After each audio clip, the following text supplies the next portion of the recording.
All right, welcome back to round 2 of our Friday Night Magic here at GameSwap Mason, brought to you by Top Deck Productions. We're playing some Modern tonight. Yes, we are. We got fan favorite Jun Guy Michael Farrell. Jun Guy. Jun Guy. Not to be Jun confused Great. with Doom Guy. Against Austin Fridley on Ad Nauseam. I love the suspending the Lotus before he plays the land. Great. That's how you do it, man. All right. Conjurer's Bauble. I have no idea why this is in the deck, but that is cool. Can we bring up Conjurer's Bauble? I don't remember what this does. All sorts of weird stuff, dude. So we got a Conjurer's Bauble. Okay. Sacrifice Conjurer's Bauble. Put up to 1 card from your graveyard on the bottom of...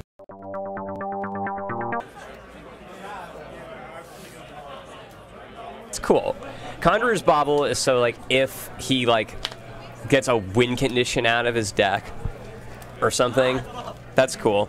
Okay, so Jun Guy Farrell started off with Blackcleave Cliffs into, which is the best land in Modern, by the way, into Inquisition of Kozilek, took Phyrexian Unlife, which is a very, very important card, and now he's played a Bob. So for those of you who are unfamiliar, Ad Nauseam is a deck that's trying to get Phyrexian Unlife or Angel's Grace and the card Ad Nauseam. Mm-hmm. Angel's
Okay. Game one's just over. Yeah, game one is Nauseam over. just draws it and goes for it. Yeah. And that's just kind of how this goes. I mean, we were just kind of explaining the real basic principles of the deck, and then you just won. Sometimes that's just how it works. They just draw. Okay, so the ad nauseam player has started with a ley line, and they do this to protect their hand. That is the primary purpose of this. Ad nauseam needs like all their cards to go off or to find the cards to go off. Especially in a match like this, so obviously we're playing, you know, we've got Jund here where, you know, the thought seizes are flowing like water. Yep. And this ley line might on just the Jund side, Farrell is trying to play discard spells and then back that up with pressure. The disruption out of Farrell's deck that's relevant are discard spells. And unfortunately for Farrell, Leyline of Sanctity kind of just turns that off. Yeah, for sure. Any Thought Seizers or Inquisitions he has in hand, that's not happening. Any bolts to speed up the clock, that's not happening. So Farrell has to go full aggro here. Now that's a good start, actually. Fulminator Mage blowing up a land. These ad nauseam decks are mana hungry. They need their lands. They need their Pentad Prisms and their Lotus Blooms. They need these cards. Okay. For sure. Bloodbraid Elf into Liliana. Liliana makes each player discard a card. Does not target. At least that ability doesn't. The irrelevant ability. So this is what we're talking about here. Farrell has applied disruption, has demonstrated disruption, and is now applying pressure. He has pressure in the form of a Bloodbraid Elf and disruption in a Liliana. This Leyline of Sanctity, while it may have done something on the first turn of the game, is certainly not doing anything now. And that's really contingent. Not at all. That's really contingent on Michael, on the Jund player having Thoughtseize or Inquisition to begin with. I mean, they only play 2 Thoughtseize and 4 Inquisition. That's only 6 cards. Exactly. So, chances are good that they'll have one in their hand, in their opening hand, but not always. Sometimes that Leyline doesn't do anything. The Liliana is really a house here. You know, Ad Nauseam functions on a combo, which means card advantage is incredibly important, or at least maintaining card, you know, a hand size. Yep. Liliana fights that actively. There isn't really any card advantage in Austin's deck. There is just card selection, not advantage. So this Liliana is really just a clock, basically. At a certain point, Liliana just says Farrell is trying to destroy. Farrell is just trying to completely destroy Austin's hand, which is why he's played another Liliana. Because this game isn't ending anytime soon. Farrell has to do like 30 damage to Austin because of the Phyrexian Unlife. Once he gets Austin to 0, then he starts doing Infect. And generally speaking, you don't get your opponent to exactly 0 on the same turn. I think Farrell's gonna overdo it next turn. I agree. And then even still, Austin might have 2 turns. Yeah, Austin still has a big chance here, but so Austin's gonna go to 0 next turn, and then Farrell definitely has the land-based clock here for sure. Yeah.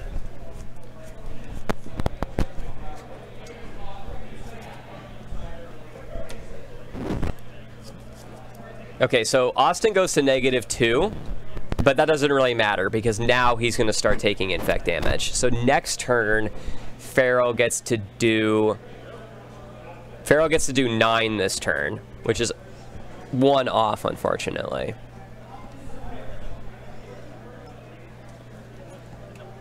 Yeah, and like and the chat brings up a good point. Like that's assuming that Austin doesn't have a Angel's Grace can just Angel's Grace just buys you another turn. It's fog. It's like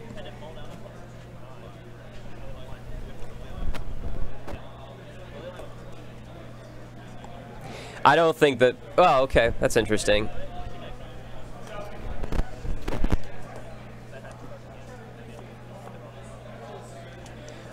So, yeah, what's interesting about the Ad Nauseam deck is it it brings up the other side of like the infect. Typically, the only decks that are the decks that care about infect are that's how they're trying to win. Like the infect deck is trying to do infect damage to its opponent. The Ad Nauseam deck ends up generally losing when they have infect done to them because of Phyrexian Unlife. Absolutely. So it's one of the other matchups that the infect counter becomes relevant in. Yeah, I definitely agree. Yep. Yeah, Angel's Grace and Phyrexian Unlife are the key cards in the matchup, well, in the deck, and that's what lets you cast Ad Nauseam and draw your whole deck and then kill your opponent with Lightning Storm or Labman. So they're both sending their cards. So they're both sending back, going to 6. This is a matchup for both players where they want to see very specific cards, and those are the cards that are going to win them the game. It's not about it's about quality, not quantity. And I think that's true about the whole format, really. Quality over quantity. That's why, you know, obviously Serum Visions is the go-to for, you know, the 1-mana blue cantrip slot, partially because it's the only one that's legal.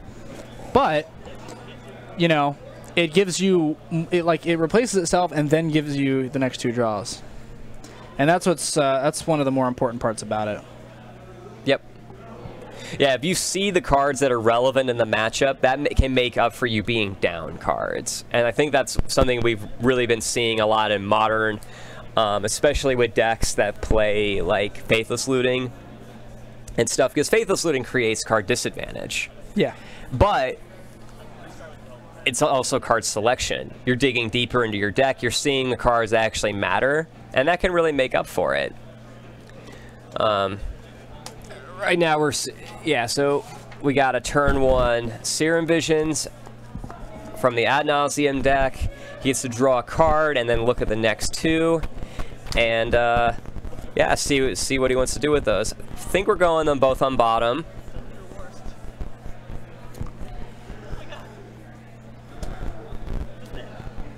And we've got a Suspended Lotus Bloom. Yep. The best card in the deck, in my opinion. It's fast mana, it's Black Lotus, it's all sorts of stuff. It's what lets them have 5 mana. It's what lets them have 6 mana. You need 6 mana on the turn that you go off, and you need double black and a single white. Yeah. And the deck is also a blue deck because of cantrips. So you need 6 mana. You need to be able to cast Angel's Grace and Ad Nauseam, or you need to already have a Phyrexian Unlife in play to cast the Ad Nauseam. So you're looking for 5 or 6 mana on the turn that they go off. Yeah. And the Lotus Bloom really helps with that. We see a Slaughter Pact. It's not the only... I like the...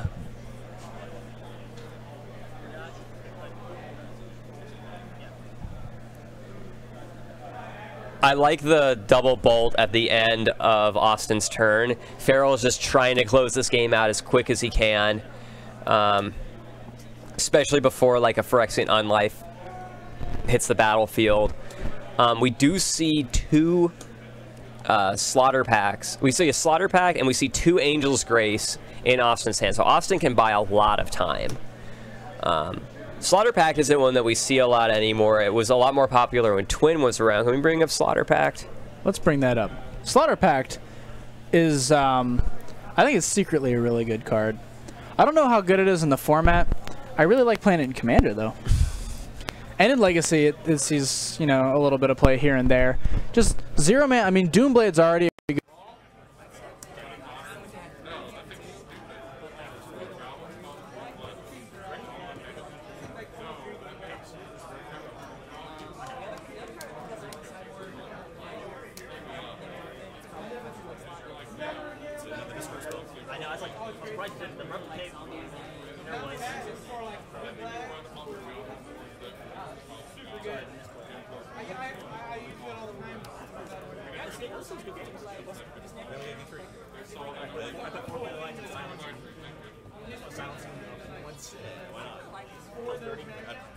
He gets to use the other 3 Simian Spirit Guides in his deck to cast Lightning Storm and then pitches lands.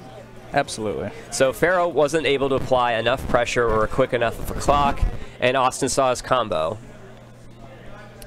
That's unfortunate. That's unfortunate for Farrell and fortuitous for Austin. So Austin gets to move up to 2-0, and Farrell will go to 1-1. So unfortunate loss, but that's just how the cookie crumbles. That's going to be it for the games for this round. Stick around though. In a minute, we're going to have a player interview with Michael Farrell. Who just placed 22nd place in this recent Open. Yeah, who recently cashed the SCG Indianapolis Open. So I'm going to talk to him a little bit about that experience, and yeah, we'll be back. We'll be back in just a minute. Stick around. Okay, I'm going to go do